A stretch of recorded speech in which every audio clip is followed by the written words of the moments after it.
This is the third video to section 3.3. In this video, we'll be discussing extreme values, maximums and minimums. And sometimes it's important to know where the highest value on the graph is or the lowest. We call these maximums and minimums. Maximums and minimums can occur throughout the graph.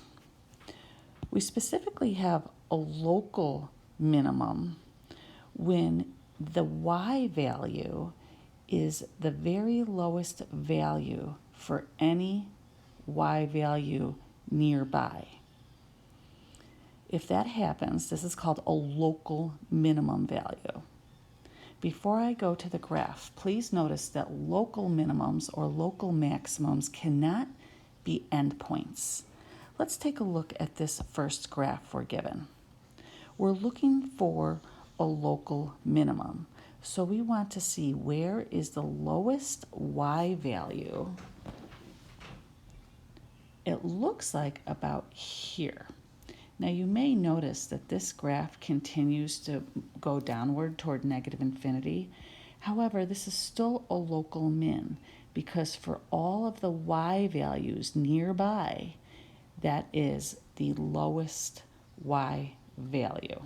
I sometimes like to think of a local min as the bottom of a valley or a local maximum as the top of a hill. So for a local maximum, for all of the y values nearby, the specific y value will be a local maximum if it is the highest y value for all nearby outputs. So again, looking at this graphically, we would have a local max here. You may argue, well, wait, this graph goes on upward to infinity. We have higher y values. That's okay. We're only looking for a maximum y value in its nearby proximity. So as long as it's the maximum y value for the y values close to it, it is still a local maximum. Remember I said earlier that local maximums and local minimums cannot occur at endpoints. Absolute minimums and absolute maximums, they can occur at endpoints. An absolute minimum is the very lowest point in the entire graph, not just in its near proximity, but for the entire graph. The same is true for an absolute maximum. An absolute max can occur at an endpoint, and it is the very largest y value. It's the very largest point out of any point on the entire graph. Let's take a look at this graph down here. We're asked to find the absolute maximum. Is this the lowest point on the entire graph? It is. This is considered an absolute minimum. We could also say this is a local minimum. Take a look at this point here. It is the very highest point on the entire graph. Therefore, it is an absolute maximum. However, this point cannot be a local maximum. Remember, locals cannot occur at endpoints. Absolutes can occur at endpoints. In number 5 and 6, we're asked to find any local maxes and mins and any absolute maxes and mins. Let's take a look at number 5 here. It appears that this point, when x is negative 3, and it looks like maybe y is 50, looks like it is the local maximum. It is the highest point in its proximity.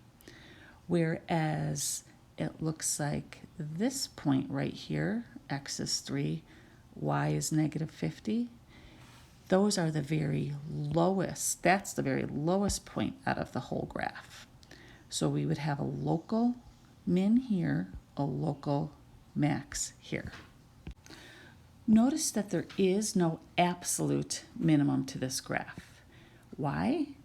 Because this graph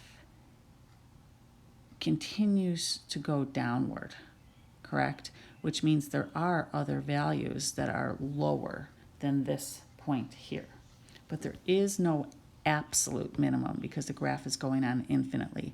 The same is true for no absolute maximum here. The graph is going on to infinity. Please notice sometimes the way we speak this is the local max occurs at -3, but it is 50. The local min occurs at x is 3, but it is -50. Sometimes in your homework you will be asked to find where is the local min. So you would say the local min is -50.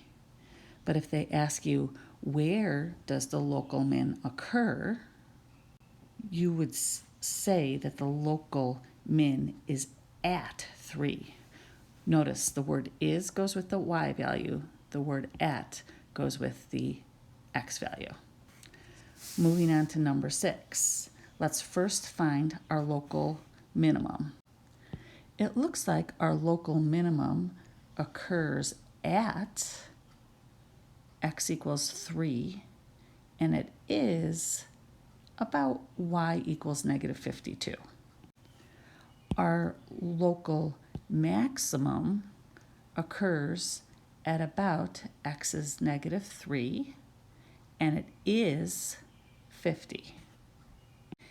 In this graph, it appears we also have an absolute minimum. We have a very lowest point in the entire graph, and it occurs at maybe -7.8, and it is about -220.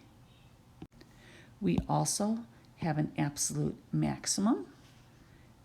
It looks like that occurs at about 6.8 maybe, and it is 150. Now remember, absolute maxes and absolute mins don't have to occur at endpoints, but they can.